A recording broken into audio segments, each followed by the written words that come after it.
두 번째는 이 정당의 실패입니다. 저는 윤석열 권력의 실패에 국민의힘의 실패가 아주 결정적인 영향을 미쳤다고 생각을 하거든요. 지금 민주당의 경우에 정청래 대표하고 명청 갈등, 명청 교체기 이런 언론들에서 표현을 쓰는데, 이와 관련해서 보면 진보계열 정당은 권력이 실패할 때는 당이 문제가 되는 경우들이 많아요. 당이 너무 앞서간다든가, 당이 너무 교조적이 된다든가, 당이 너무 이념지향적이 된다든가, 하여튼 당이 문제가 돼. 지금 딱 민주당이 그 모습의 전 단계를 보여줍니다. 근데 이쪽 보수계열 정당들의 권력 실패를 보면 대통령이 문제였어요.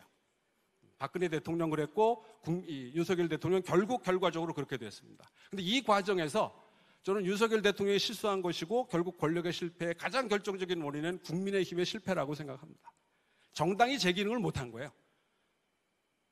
그냥 따라다녔던 거죠. 그리고 일단 윤석열 대통령이 정당을 잘 모릅니다. 정당을 너무 무시했어요. 그러니까 이게 뭐 하는 데인지를 모르는 거야.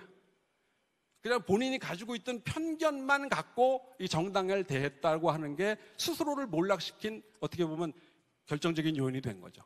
어느 신문의 칼럼에서 갖고 온 건데, 이재명의 민주당을 비토하는 시민이 많다고 치자 그들이 할 수 있는 선택이 그 다른 정당이 국민의힘일 수 있겠는가라고 하는 거예요. 그런 면에서 이건 보수의 가치 재정립과도 관련이 되는데, 갈등을 구조화하고 대안을 정의하는 정당 본연의 역할로 돌아가지 못하고 있다라고 하는 겁니다. 그냥 그때 여기에 만족해왔던 게 아닌가라고 하는 겁니다. 그 다음에 하나는 이제 이 당력이라고 할 수 있는데요. 미력 하나마 정당을 보고 싶고 정당을 연구하고, 또 저는 정당이 제대로 역할을 해야 민주주의가 제대로 기능할 수 있다고 생각하는 사람인데, 그러면서 정당이 제 역할을 하는 게 중요하고, 그래서 국민의힘이 안에 속살이 어떤지, 어떤 모습이 정말 권력의 모습인지를 알고 싶어서 2021년 서울 부산시장 재보궐선거 공관위부터 참여를 했었어요. 22년 지방선거에도 공관위에 참여를 했습니다. 정진석 공관위. 둘 다 정진석 공관위였죠. 그리고 그 사이에 윤석열 입당으로 좀 파동이 있었지만 서병수 경선준비위원회에도 참여를 했었어요. 권력의 속살, 정당의 속살을 좀 보고 싶어 하는 논란이 있습니다. 우리 업계에서는. 이게 이제 경계선이 좀 모호하기 때문에 이게 좀 어디까지 허용될 수 있는 것에 대한 개인적인 의견차가 있습니다만은, 전 적어도 한번 볼 수 있는 기회를 갖는 게 중요하다고 생각했던 사람인데, 한 10여 년 동안 보면 민주당에 비해서 당력이 형편없이 지금 떨어져 있어요. 당의 힘, 당의 역량, 그거 뭐라고 표현해야 될지 모르겠지만, 그 전엔 민주당이 그랬어요. 가장 대표적인 데가 여연입니다. 여연이 모범이었어요. 근데 지금은 여연을 모범이라고 생각하는 사람 별로 없을 겁니다, 아마. 그 정도로 당의 힘이 전반적으로 지금 하락되어 있고, 민주당과의 그 격차가 상당히 크게 벌어져 있다고 생각합니다. 전략적이지를 못해.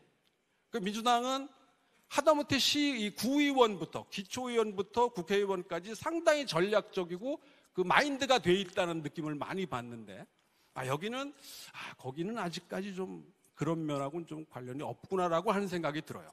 이게 이제 전반적인 당력의 약화를 가져온 게 아닌가 싶고요. 그 가장 결정적인 원인은 리더십과 결국은 우리 엘리트들의 문제가 아니냐는 거예요. 자, 밑에 표현들 좀 거슬리시겠지만, 이게 바깥에서 보는 지금 국민의힘의 엘리트에 대한 인식입니다. 그죠? 차마 읽지는 못하겠는데.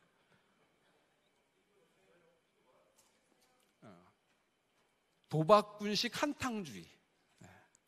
2022년 대선이 가장 결정적인 거 아닌가 생각이 돼요.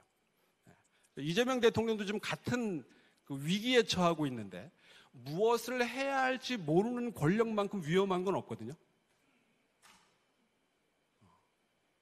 근데 22년에 윤석열 대통령과 국민의힘은 바로 그런 상태였던 게 아닌가 싶어요. 그냥 권력을 갖는 것에 초점이 맞춰져 있었다고밖에 말 못하는 거죠.